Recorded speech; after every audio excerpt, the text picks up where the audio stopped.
Missouri, Mr. Luchtermeyer, the chairman of the National Security Subcommittee, is recognized for 5 minutes. Thank you, Mr. Chairman. I want to quote from an article in the Wall Street Journal last week entitled, "Crypto Communism Has a New Meaning. China seeks to infiltrate the U.S. financial system, and SEC and FINRA seem oblivious." And in this article, it talks about Prometheum as an American company, but according to SEC filings, is a strategic partner and joint venture with Shanghai Wanshang Blockchain Incorporated and its affiliate HashKey. The former company is a spin-off of Wanshang Group, which has deep ties to the Chinese Communist Party.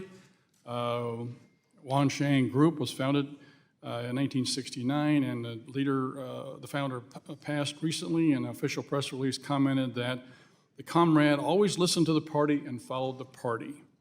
That group is now led by that gentleman's son, Lu Wangding, and the press release is almost identical by saying that he will carry forward the practice of the deceased founder and always listen to the party and follow the party.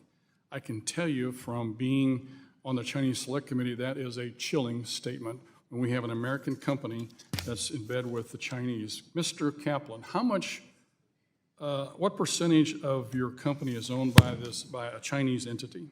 I think approximately 20%. 20% of it. How much influence do they have over your company? They have the same rights as other shareholders. How much access do they have to intellectual property? Wang Zheng has no access to any Prometheum code or technology or system, server, or customer data. If they're on the board of directors and have access to all your data from the standpoint of being an investor, how do you answer that question like that? The bylaws were changed in the filing that was filed with the SEC on November 2021, and they basically limit who has access to data, including directors. Okay, where is the data stored right now? In the United States. Okay, your headquarters is here, your data is stored. It's not stored anywhere in China. Not at all, sir. Okay, you had a designation as a digital asset security broker dealer, and as such, you have a lot of person identifiable information on your clients, do you not? Correct. Okay, does any of that information or any of the technology does the Chinese have any access to that at all at this point? Absolutely not, sir. I want to point out Prometheum is an American-born, bred, and controlled company, and basically no foreign influence or control over Prometheum is had to any of its systems, its code, its servers, or its customers' data. Well, I'm glad you could read that, but that doesn't impress me because I sit on a committee, and I can tell you any company that is either owned by or are involved with the Chinese Communist Party and or government is influenced by them. That's the only way they operate. And so what safeguards have you got in place to make sure they don't get anything that's in your company? Sir, we both had a CFIUS inquiry and an SEC investigation where we were required to give all communication. So what benefit do the Chinese then involve themselves in your company? If they can't access it, if they can't access information, they can't access your technology, what's the benefit of them investing in your company?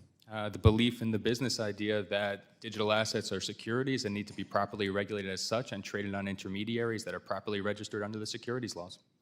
Do you think that perhaps they're getting some information just by being around your business that could be helpful to them? I do not believe so, sir. Why did you take them on as a partner? Why can't you have an American partner instead of a Chinese partner? What's the benefit of having a Chinese partner in this business? As anyone who's started a startup knows, when you are young and small as an entity and a large established entity seeks to have a relationship with you, you look for the opportunity. If there had been an American opportunity, we probably would have taken it. Well, that's troubling because, you see, this is exactly how the Chinese work their way into our various companies in this country. They see an opening because there's a need there for the company to grow, for money, for expertise, for technology, and they're standing there with their hands out, being willing to add that to the portfolio or give to whatever you want to do here. And as a result, then they've got their hands on you. It's very disturbing to see that that's what's going on here. So I'm just worried that this is a situation, and here we have the SEC giving you one of the first digital asset security broker dealer's license. It's where's the SEC on this, I'm wondering. But anyway, I see my time is getting short.